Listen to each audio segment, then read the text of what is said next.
1º de janeiro, Chesterton em A Loucura e as Letras.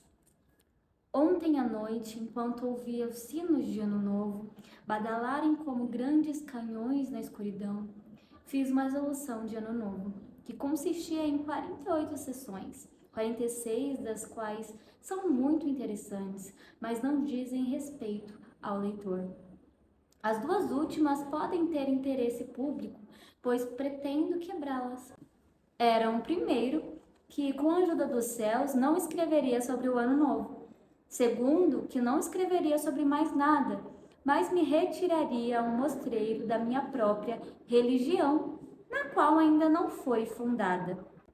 Foram exageros nascidos daquele entusiasmo que é maior que o entusiasmo da luz, o vívido entusiasmo da escuridão. A luz do dia é de muitas maneiras uma ilusão, já que nos faz sentir que o segredo das coisas está muito distante. A escuridão faz-nos sentir que está muito perto. No escuro, sinto-me como se fosse um selvagem. O único efeito sobre a minha mente após ter lido estudos recentes sobre a religião dos selvagens é a sensação de que, se existe alguém sensato, são os selvagens. Sinto-me, dizia, como um selvagem razoável e filosófico que não permitiu que uma série mecânica de palavras lhe roubasse seu êxtase natural e delicioso, seu terror natural e delicioso.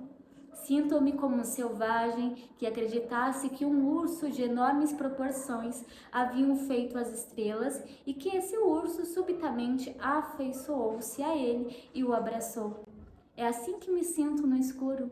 O Ano Novo e coisas assim têm um valor extraordinário. São divisões arbitrárias do tempo, são um corte súbito e incessante que divide o tempo entre 2. Porém, quando temos à nossa frente uma serpente sem fim, o que podemos fazer se não cortá-la em 2?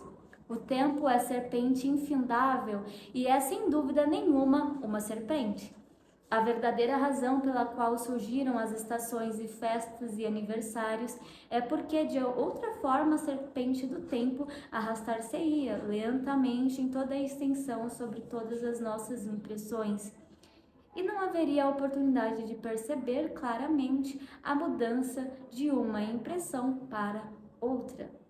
Longe de serem más para nossa sensibilidade estética, as interrupções são em sua natureza boas. Seria excelente se tivéssemos constantemente diante dos olhos o medo de uma interrupção assim quando estamos apreciando alguma coisa. Seria bom se esperássemos que um sino tocasse no final do pôr do sol. Seria bom se pensássemos que o relógio poderia tocar as horas enquanto estamos no perfeito prazer de contemplar o céu e o mar. Uma interrupção dessas levaria todas as nossas impressões a um compasso intenso e agradável. Tornaria o vasto céu em uma única safira e o vasto mar em uma única esmeralda. Após uma longa experiência das glórias das sensações, os homens descobrem que é necessário impor a nosso sentimento este perfeito limite artístico. E após um pouco mais de experiência, descobrem que Deus, em que mal acreditam, de fato, como artista perfeito, impôs um limite artístico perfeito, a morte. A morte é um limite temporal, mas difere em muitas formas do Ano Novo. As divisões de tempo que os homens adotaram são, de certa forma, uma leve mortalidade. Quando nos despedimos do Ano Velho, fazemos o que muitos homens importantes já fizeram e que todos os homens desejam fazer. Morremos temporariamente. Sempre que admitimos que é terça-feira, cumprimos as palavras de São Paulo e morremos diariamente. Duvido que o mais forte dos estoicos que já existiu no mundo poderia suportar a ideia de uma terça-feira, seguir-se a uma terça-feira e outra terça-feira esta, e que todos os dias fossem terça-feiras até o dia do juízo final, que seria, por uma estranha e especial misericórdia, uma quarta-feira. As divisões do tempo estão arranjadas de forma que tenhamos um susto ou um choque a cada reabertura da questão. O objetivo do Ano Novo não é que tenhamos um novo ano.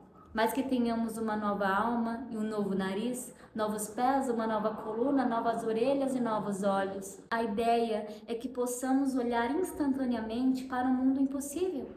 Que possamos pensar que é muito estranho que a grama seja verde, quando poderia muito bem ser roxa. Que pensemos que é quase ininteligível que um monte de árvores retas brotem de um mundo redondo, ao invés de um monte de mundos redondos brotarem de árvores retas. O objetivo das áridas e frias definições do tempo é quase que o mesmo que os das áridas e frias definições da teologia, é despertar as pessoas.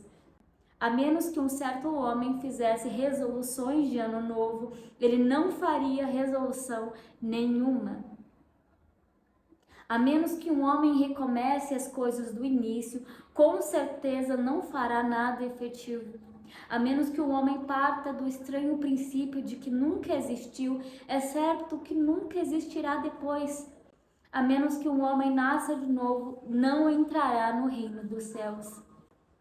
O Ano Novo é o grande exemplo desses dramáticos renascimentos. Sem dúvida nenhuma, essa divisão do tempo pode ser descrita como uma artificialidade, mas sem dúvida também pode ser descrita de forma mais correta, como uma grande coisa artificial, descrita sempre a ser descrita.